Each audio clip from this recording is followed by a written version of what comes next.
thought I'd make a quick follow-up vid.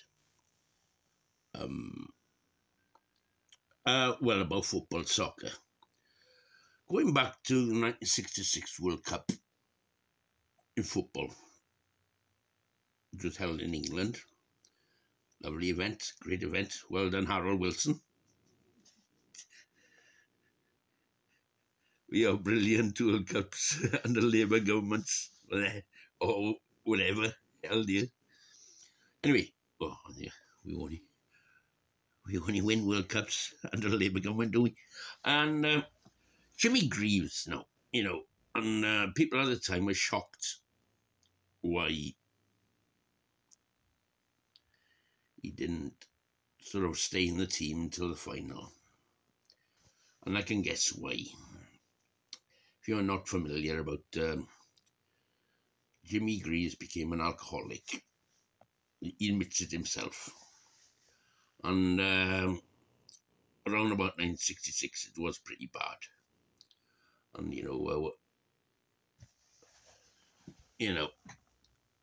so obviously he played in the first game and he wasn't, what did he play? First couple of pool games or something? And everyone could see that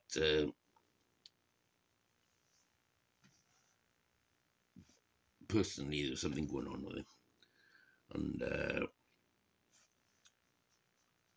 I don't know whether they only used to give medals to the winners' medals and runners' medals in the players that eventually played in the final. I'm not sure whether he got a winner's medal eventually, decades later. Well, whatever. But yeah, that's why he suddenly disappeared from the scenery. Well, he was in the crowd. Drink, I think. Well, with the World Cup, they were turning up every morning, weren't they? For training or things like that, and you easily notice when someone turns up and they got that certain smell. Yeah, because I remember him saying once, many times really, before going home, he used to stop in the car and he used to slam a bottle of vodka away in an hour in his car and then drive home. And I think he had been picked up a few times by the Met cops. Yeah. Well, then, until fairly recently, there was a big drinking tradition in football. The classic one is Saturday nights after the game, heading off to the nightclubs and everything. I think Bobby Moore was, he liked a pint, a few. And then in the 1980s, there was the Manchester United crew, 1990s into 1990s. And Alex Ferguson, the famous manager, he knew how to manage and said, right, if you're gonna drink, try not to do it too much. Certainly don't do it the day before, and then you can hammer it after the game. But remember, there might be a midweek game, that sort of thing. Yeah, the same sort of thing in the armed forces, really. I'm with myself, as was being well, but Jimmy Greaves really, I think more or less his height of drinking was, started to peak in '66 World Cup. Because before that, he was an amazing goal scorer, man. Absolutely amazing. I don't know, and then he went to play in Italy. I don't know how much that affected him. Got to read the various biography. Is Jimmy Greaves still alive? I'm not sure. Because the thing with drinking as well, like when you've been playing football since you're a kid, all that, and this thing about heading the ball, and in those days in the early 60s, 50s, 60s, it was a very heavy ball. And basically, they were doing brain damage to themselves. And that might have, in Jimmy Greaves' case, to make him, well, there is a natural thing, but made him an alcoholic. Didn't help. Yeah, you know.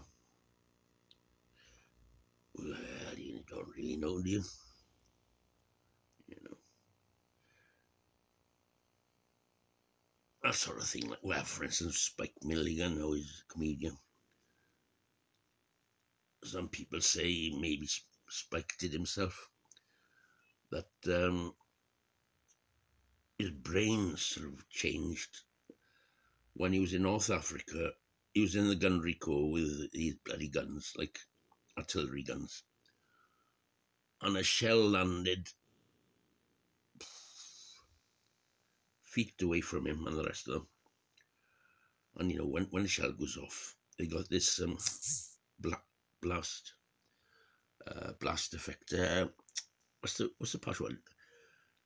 Detonation type thing, or something like that.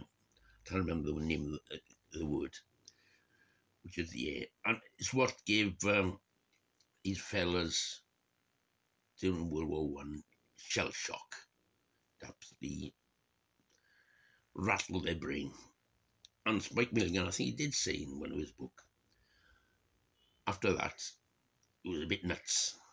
And, well, after the North Africa, Germans left, and then they attacked Italy and went up Italy. And when they were going up Italy, Spike Milligan had one of his first major breakdowns. And it's all connected, he says, to this high explosive shell going off, you know, because, you know, these artillery guns, it was sort of poking out of the ground, and they were in a bloody ditch, a foxhole type thing. But the air effect, the shrapnel all flying over their head, but the air effect of the shell exploding so near them rattled his brain so much, you know. The usual effect you get is this ringing, you know, for a few hours after. It's all concussive, that's it, concussive shells. And, you know, when he said after that, he noticed that something had happened to him in his brain. And then he had his first major breakdown going up Italy. He just became shell himself type thing. And he had this various times were happening during the 50s, 60s, etc. 70s.